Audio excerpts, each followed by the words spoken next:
Good morning. My name is Nolan Duck, and the webinar title that we have this morning is How to Sell Your Company with Confidence and Maximize Value. It's basically steps to selling your company. And the two very good questions that we need to answer are, one, are you ready to sell? And then secondly, how does this work?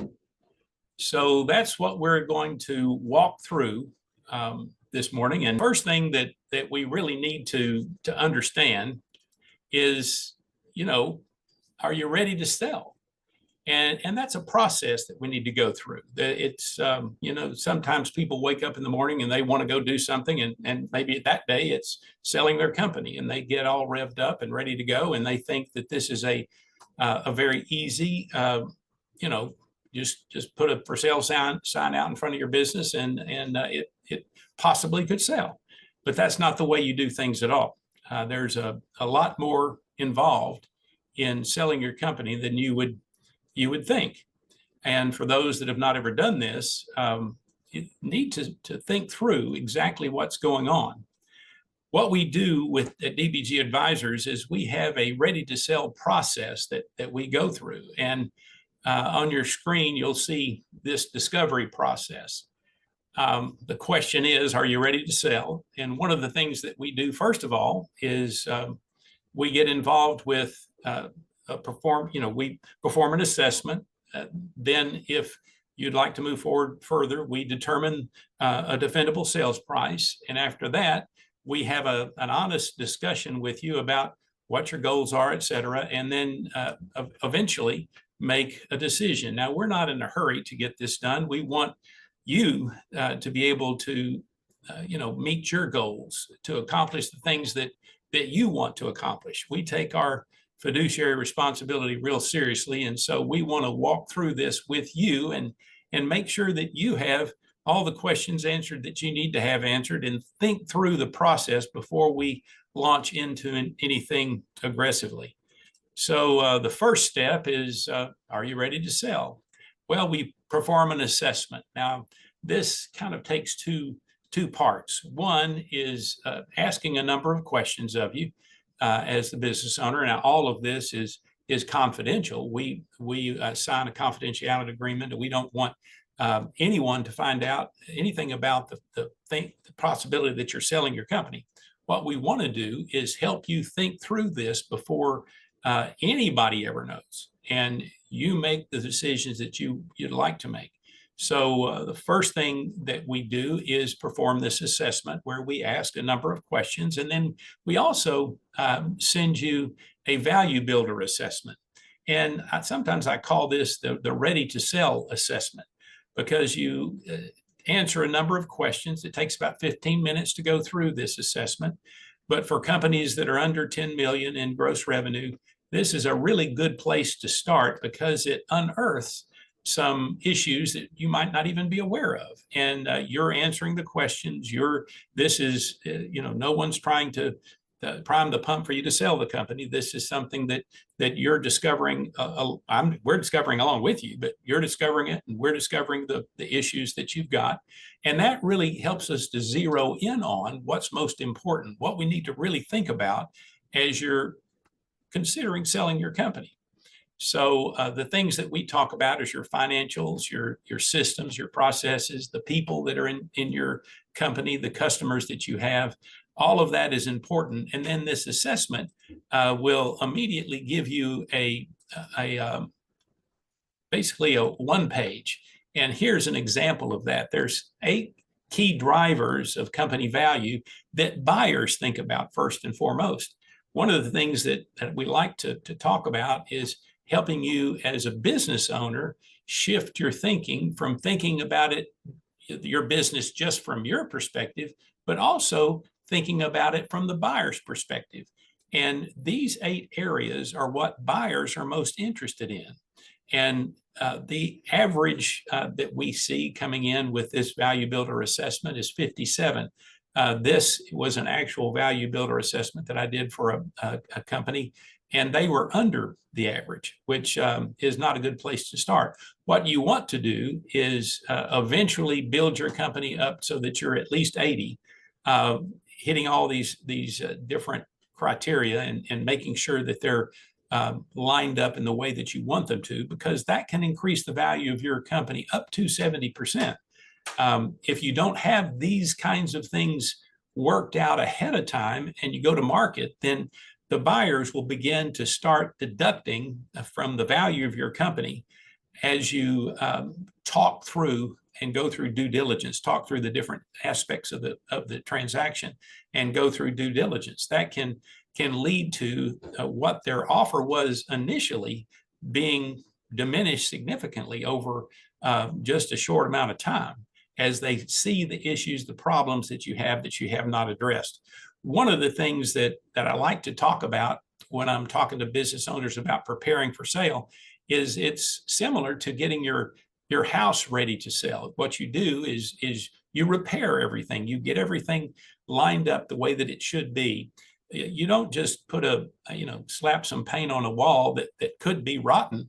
You make sure that everything is in working order. You make sure that everything is as good a shape as you can afford to get it before you put your house on the market, so that the buyers are not shocked by the things they find if anybody does an assessment of your property. Well, the same is true with a business. You need to make sure that everything is working in good order, and that your financials are in place. You don't have a customer concentration. You're not the business. In other words, you're the only one that knows how to do everything. You don't have a leadership team. You don't have anybody that's a general manager or someone else that can run the company. That's a detractor. There's a number of different things that we need to focus on so that your company is prepared and basically staged to sell, but legitimately so. Then the next thing that we do, if you choose to move forward, we do this assessment so that you can get a picture of where things stand. If we find in that assessment that it would be beneficial to you for you to do a business valuation, then that's what we want to do. And we have a certified business valuation expert that's working with us, Chris Lucas. He does a great job. He is someone who has spent 30 years in this arena and even 10 years on Wall Street. He is capable of doing just about any kind of valuation that is necessary for any size company.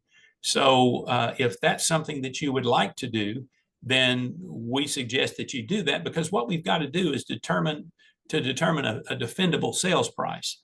Going back to the image of selling your house, if you have a $300,000 house and you put it on the market for a sales price of $1 million, that house is just going to sit. It's not going to go. There's not going to be anybody looking at it at that price, because it's obvious that it's not worth that.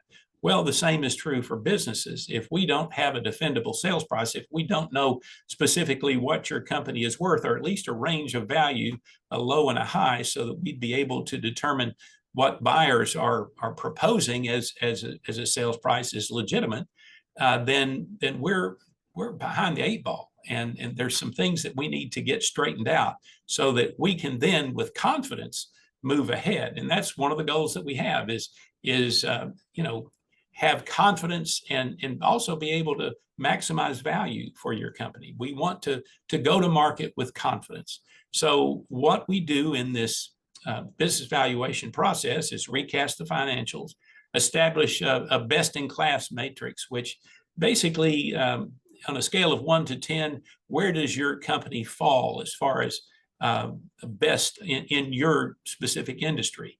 Because that's a valuable spot to hold.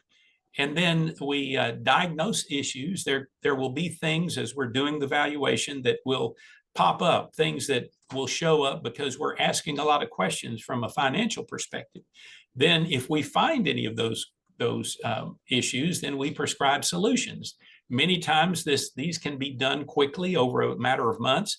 There are times, however, when it would require a couple of years to fix the things that are broken. If your financials are askew, they're just in bad shape, no one would be able to discern or walk through a due diligence process if your financials are really messed up. So we would want to fix that. That would take a couple of years to fix. And then discuss value acceleration. If we're postponing the sale of your business as we get everything straight, it could be a worthy cause to spend some time thinking about how your value could be accelerated, how we could fix some things and point out some issues that you could fix that would drive more money to the bottom line. Because, you know, one of the things about determining your value, here's a chart that kind of gives you some information. This is basically a multiple year income statement. One of the things that people believe or they think when they're going to sell their company is that it's sold based on the gross revenue, the top line of the business. But that's really not the case, or it's not normally the case. In some instances, if it's a CPA firm or some kind of professional service company, that could be the case. But in most cases, in manufacturing, distribution, and service companies, it's the bottom line, or it's called EBITDA, EBITDA, earnings before interest, taxes, depreciation, and amortization. And that number is important. Now, there's several ways to value a company, and that's not the only one, but it gives us a kind of a benchmark where we can begin the conversation. In your valuation, there are two other methodologies that are used. So this balances out everything so that we get a real defendable true value or a range of value that you can expect. But the bottom line, which is basically what you're doing is you're taking your net income and then adding interest and depreciation to that, and then an owner's compensation, et cetera. That gives your adjusted EBITDA. That is a number that typically is multiplied based on industry, and it's not one size doesn't fit all. The numbers change as the gross income goes up and the EBITDA goes up, then the multiple will go up. But in many cases, we have that information so that we'd be able to give you a real clear range of value. If we do that work, we do charge for that, but you are not responsible for listing your company with us. We're not, that you're not signing anything that says that you have to sell your company right now. This is just a benchmark, so you know exactly where you are at the moment. It could be that if you were to employ some of these value acceleration processes, or we fix the things that are broken over time, then your value could go up significantly. And then that would be the time that you would want to go to market, when you could maximize the full value of your company. The next thing that we do after we have done the valuation and just, talked around those issues, is we have an honest discussion with you, what we want to do. And sometimes it's hard to know, even as you're thinking about things exactly. Well, why do I want to do something? Well, you need to think through that and have an honest conversation with yourself and with others, maybe your spouse, or maybe even if you have your partners, that find out if they're interested in selling. Talk through those different steps that you could be taking, but find out what your true motivations are. Then think through the impact of the sales price. Does it really provide, if you're wanting to retire, does it provide enough money for you to retire on? Where do you fall in that? We would talk about possible exit strategies. You could sell to a third party. You could sell to the management team. You could sell out to your partner. They buy you out. Or you could sell to a private equity if you're a large enough company for them to be looking into. So that is something that you need to think through. Who do you really want to sell to? Who do you not want to sell to? Are there other industry players that have been knocking on your door and you've just not known what to do about? Well, all of those discussions is what we walk through.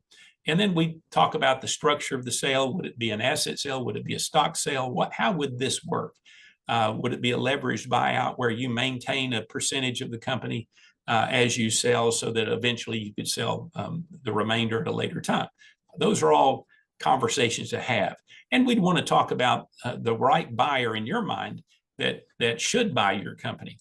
And then finally, we have maybe it's a short conversation, but it's something you need to think through. What is your decision? Do you want to maintain the status quo? Do you want to take this information and then think about it for the next several months and walk through some of the things that we've talked about and see if this would be helpful? Do you want to build to sell? Now, we help with that. We can give guidance in that arena, and that would be the subject of another webinar. But we can definitely help you to sell your company. Or do you want to sell now? And if you are ready to sell, we certainly want you to. We don't want you to sacrifice value for speed. That's something that really need to think through and do some soul searching about. Now I'd like to move into the sell now process. This is if you've decided, okay, now is the time to sell, this is what we need to do. Well, then here are the steps that we'd follow. Now there's a lot of different steps here. There's 7. The last one is pretty much closing, so that's a happy day. But we start with these first 6 items that we want to look at. Let's look at them individually. First of all, we'd want to have a clear snapshot of the business. Now, we've already done much of this because we've done an assessment of your company. We would have had done the business valuation. We would see all the different things that are going on there. I think we would have a really good picture of that if we've gone through the ready to sell discovery process. But the next step is huddle the trusted advisors.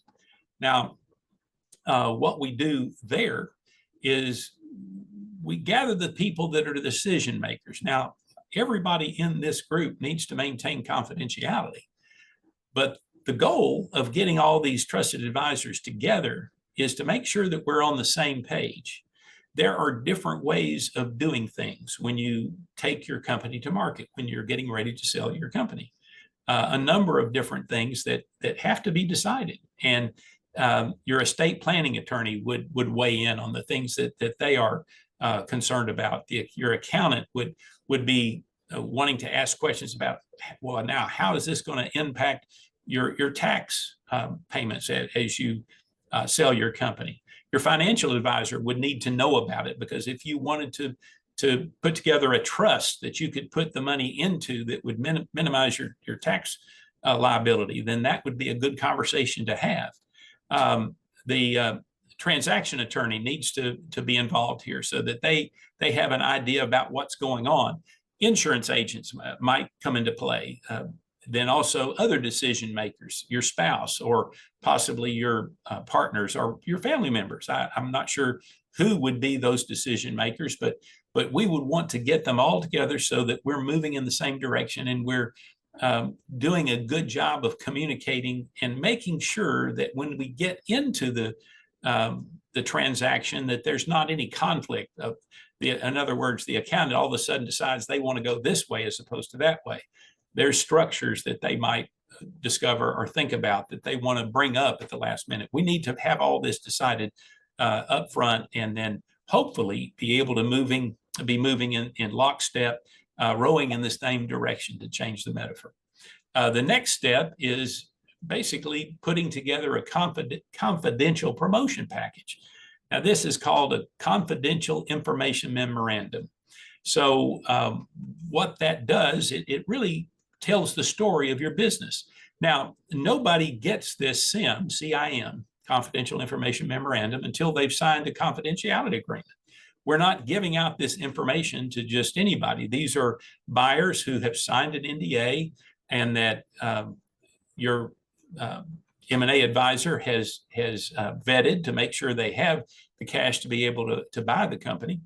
And you've done some work to know for sure that these are legitimate buyers. At that point, they are given the CIM, and that CIM basically gives a lot of information that will help a buyer understand, okay, this is the kind of company, this is how it works, this is where their industry is going. It gives a lot of different information, gives some high-level financial information. And so we put that together along with a teaser. And that teaser is confidential. It talks about a company, let's say it's just to pull something out of the air, a metal fabrication company in the Metroplex. That would be the most that you would say about it. Well, it would, in this teaser, we would talk about the size of the company. We would talk about who they really, the general industry that they're in, who their clients generally are, things like that, with some financial information. And that is put together to be sent out to people who have not signed a confidentiality agreement yet. But then we, in that promotion package, we also talk about possible pricing. Sometimes you want to give a sales price, sometimes you don't, but that decision needs to be made. You got to figure out, well, who is the target audience here?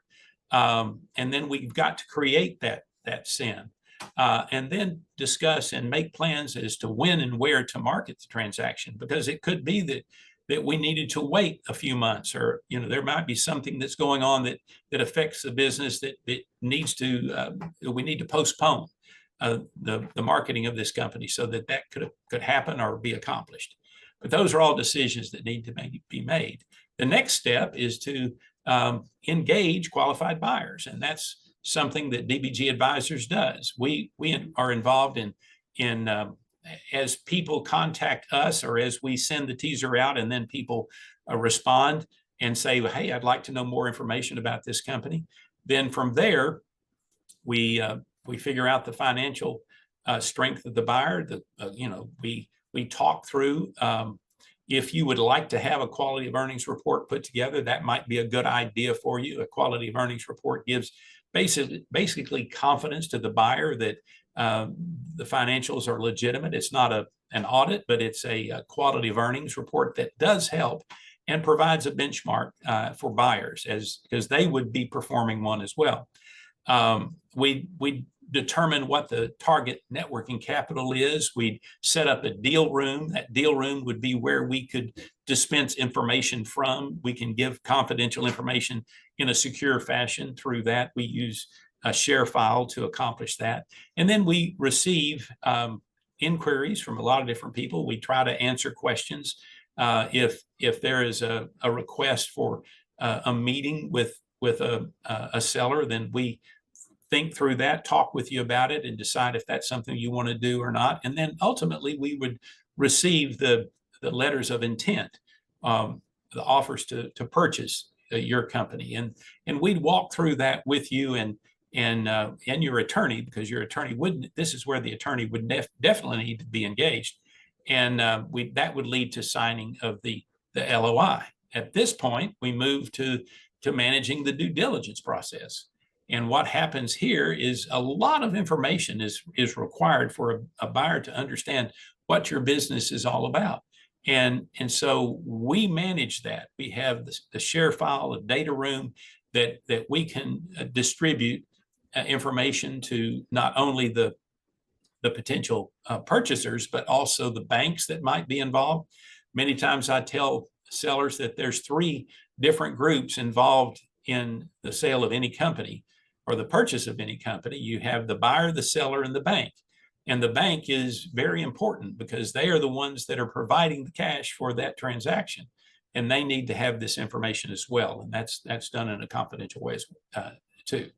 Then we begin to the process of communicating between the parties and negotiating the asset or the stock purchase agreements. That is something that you'd be involved in. Your attorney would definitely be involved in.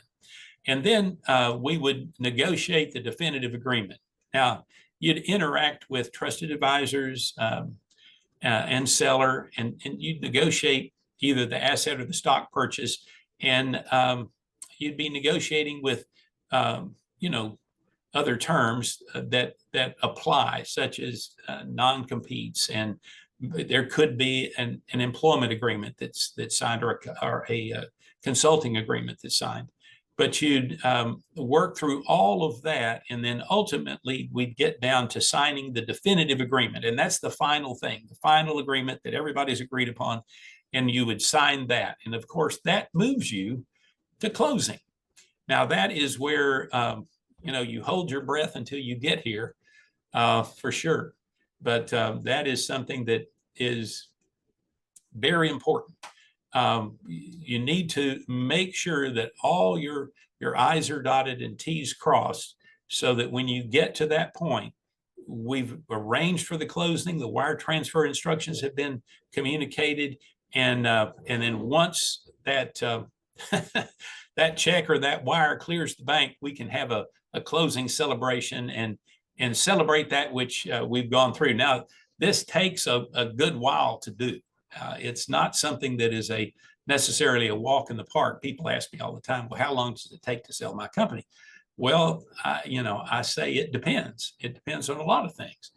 I tell them I have sold a company in 6 weeks, and I've sold a company in 4 years. Now, there were circumstances involved in both of those, success and maybe long-term sale.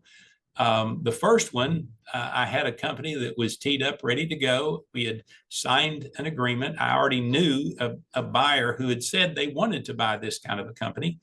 And as soon as we took it to market, this buyer, I sent him an NDA. He looked at the SIM and he was ready to go. And he was able to get his bank financing. We were able to get everything done in basically 6 weeks, which is very fast.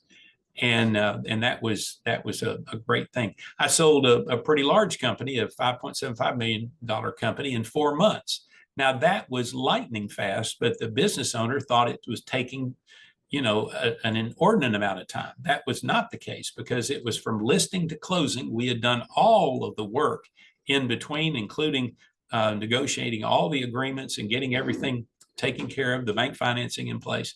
That was a pretty fast transaction. The 4-year transaction was interrupted by a failed first LOI, where the buyer backed out at the last minute, and then the business owner got colon cancer and had to put everything on hold for 2 years. When we came back it was after 3 years, and took the company back out to market, we were able to sell it in a little bit less than 4 years. That last year was where we marketed to all the potential purchasers, and we came up with just the perfect purchaser for that company. So all of that is what's involved in selling your company. Now, I haven't seen any questions so far, but I wanted to give whoever is on the webinar the opportunity to ask a question. So if you have a question, please let me know. And if not, we have had a great time. I sure have enjoyed visiting with you, and I'm so very grateful that you tuned in and were a part of this. Thank you so much. Please, one last thing I want to mention to you. If you would like to have a free book, you can use this QR code and order that book. It'll be a PDF version of my book, but that will give you some additional insights. It's 10 critical issues every business owner must address to get their business on the right path for a lucrative exit. Now, that's what it's all about. I wrote the book several years ago, and it's a quick read, but we're talking about issues that affect every sale. And there's many others that we could discuss, but these are the 10 I wanted to focus on, and I hope that it will help you. If you'd like to have the book, then please remember to do that. One final thing, on August the 14th at 7:30, we are having a Value Accelerator breakfast. It'll be free. It's going to be at Brookhaven Country Club, 7:30 to 9.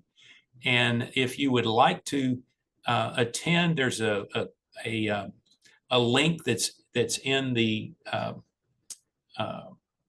I think somewhere in the chat that you can look at and be involved in. And you can click on that, and possibly you'd want to participate in that as well. Well, thank you so much, and have a great rest of your day.